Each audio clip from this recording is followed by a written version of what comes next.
देहरे बल नथिला जार देह देखिबार लायक नुहे आज प्रभु ताहाकू आपनको सम्मुखरे सुस्थ करिसंती।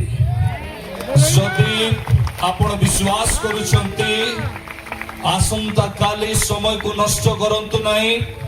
आ मो पाखरे मध्ये एते समय नाही। आपण देखिले परमेश्वर केमिति काम करिवे, आपण जानिले परमेश्वर केमिति काम करिवे।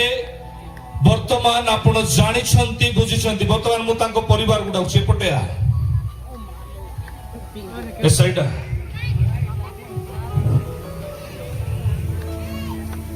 ताको आ माउथ दियंतु। आपण क्रिश्चियन आपण केमिति क्रिश्चियन जे आपण एमिति हेला जाय आपण गोटे अभिषिक्त दासको पाखे नै पारु नाहंती।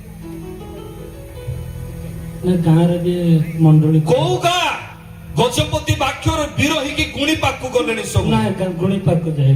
अरे तम कथा मु कहू नाही वाक्यर विरो मानकु मु कहूची। आज पर्यंत मु गुणी पाकु गजपति तोर कथा कोइ नाही, तो कथा कोइनी मु लोक मानको कथा को वाक्यर विरो रे अछंती ले आकु सुस्थता वाक्य देबो नाही की। हां कोआडे गला से गजपति परमेश्वर को योजना कोन हजी गला की। परमेश्वर कथारे नुहे कार्य रे करी के देखांती। बुझौची परमेश्वर कथारे नुहे कार्य रे करी के देखांती। जेतेबेले मो जीशु चालू थिले लोक माने सुस्थता पाउथिले। जेतेबेले शिशु माने चालू थिले लोक माने ताको छाया रे सुस्थ पाउथिले। लोक मान को बंधन रु बाहरी जाउथिला। लूक 4:18 रे प्रभु जीशु निजे कथा कहउछंती मु ईश्वर को वाक्य प्रचार करिवि। आ वाक्य रो तीनोटी विषय बाहरिबो। आ गोटी विषय होछि सुस्थता, आ गोटी विषय होछि बंधन रु मुक्त, आ गोटी विषय होछि उपद्रव लोक मानकू प्रति विषय मुक्त। हालेलुया।